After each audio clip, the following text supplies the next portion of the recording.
araka ny voateny teo mino efa tsy indrindaona isika rehetra ian'ny adievitra araka ny nolazay teo hoan'ny sehatra ny candidat amelabelatra ny vina ho an'ny tanànan'Antananarivo ny sotoavina entina mitantana ny tanànan'Antananarivo ny programme lasa ny tantanana ny tanànan'Antananarivo ary ny entiny manana hitantanana ny tanàna anome ihany koa atsika olom-pirenena sehatra azontsika vaovao ahafantarantsika bebe kokoa mikasika ireo candidat ireo sy ny programme nasany ahafahantsika olom-pirenena tsy hifidy anjamba na hifidy fehifidy fa hifidy ankalalana sy anaty fahalalana feno ampianatra antsika ihany koa dian'izao hiady hevitra ampianatra antsika olom-pirenena hiady hevitra ihany koa isaorako arak'izany Friedrich Ebert Stiftung nanome antsika sehatra fa antsika manao izao ady hevitra izao isaorako ihany koa isika rehetra tonga eto manatrika ity ady hevitra ity misaotra ireo candidat tonga na tsy tonga fa indrindra ireo tonga izary amin'ny mponina Antananarivo ny momba azy sy ny vinavinany ho an'ny tanànan'Antananarivo iantso tsirairay ireo candidat andray anjara amin'ny ady hevitra ho ary aloha atsotsika arakaraka ny filaharana tao anatin'ilay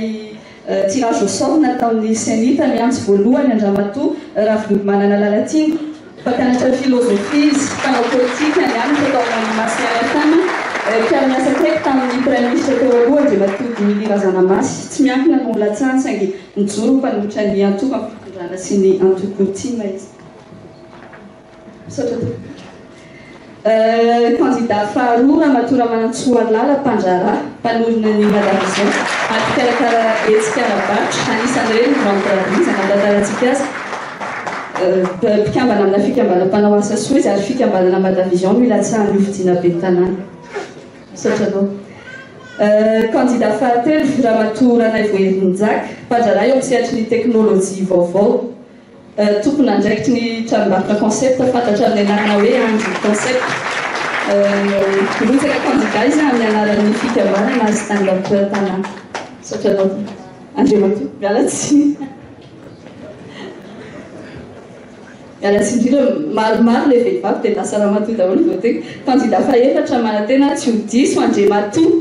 raha niry Arinosy Aromana napampianatra pikaroka lalàna sy fifandraisana iraisam-pirenena efa filoha nasionalin'ny CSS izy mpanintsaina atao amin'ny ministera raharaham-bahiny ihany koa atolotry ny antoko Arema ho candidat ho ben'ny tanànan'Antananarivo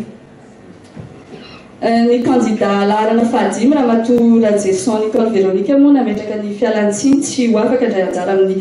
ady hevitra androany izy dia mpandrara eo amin'ny sehatry ny fizahan-tany mpandrara ihany koa eo amin'ny sehatry ny fitrandrahana renakibony-tany efa latsaka hofidiana ho solombavam-bahoaka atao boribory tamin'ny fahadimy izy tamin'ny taona telo ambin'ny folo sy roa arivo ary candidat atolotry ny UNRRM candidat fahaenina Ramatoa Ravalomanana Lalao nametraka fialantsiny ihany koa izy tsy ho afaka indray anjara amin'ny ady hevitra androany vadiny filoha teo aloha Marc Ravalomanana izy mpandrarana norona ny orinasa Tiko niaraka tamin'ny vadiny lehibe ny filakevim-pitantanana izany orinasa izany izy tamin'ny taona roa sy roa arivo rehefa avy nanao sesitany tany Afrika Atsimo izy dia velona teto Antanindrazana tamin'ny taona telo ambin'ny folo sy roa arivo atolotry ny antoko tsimo ho ben'ny tanàna eto Antananarivo candidat laharana fahafito Andriamatoa Ravalomanana Hery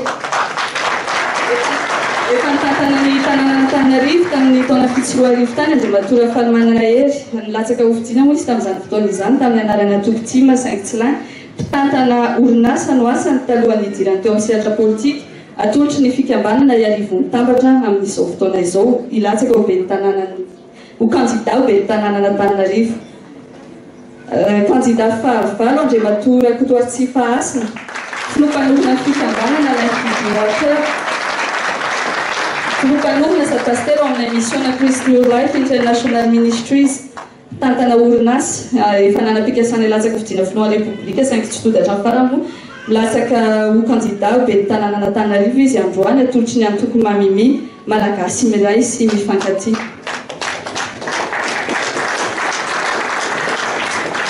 candidat fahasivy Ramatoa Rakotondrazafialatina mpanao gazety mpanao fanapakakana sy mpanao hevitra politika tantana orinasa an-gazety ihany koa fantatsika izy tao amin'ny radio Antsiva efa nandalo tao amin'ny RTA tao amin'ny Viva Radio ihany koa ary ao amin'ny Free FM izy amin'izao fotoana izao atolotry ny fikambanana Freedom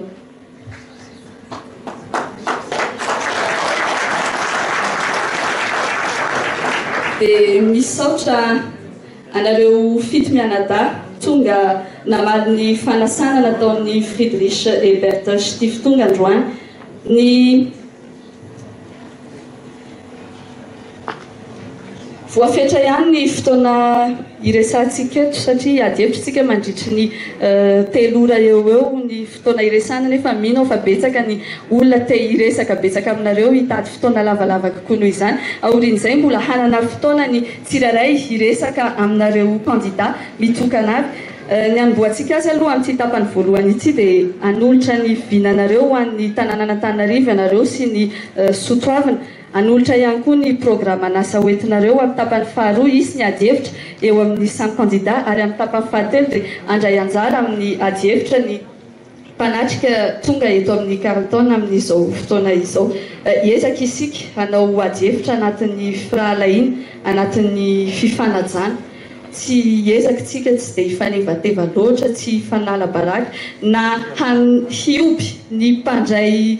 ny candidat toanatsika ary isika ato anaty trano iangaviana sy angatana mba tsy hanakora ny candidat hafa satria araka ny voalazako teo anatin'ny firahalaina no iarahantsika miady hevitra eto androany araka ny nolazaiko teo ihany koa dia voafetra ny fotoanantsika ezahantsika zany ny ampitovy ny fotoana itenenan'ny tsirairay dia misy namantsika to aloha eto ame atsika ny fotoana afahantsika miteny dia hotapahana na horaisina ny micro rehefa tapitra ilay fotoana itenenana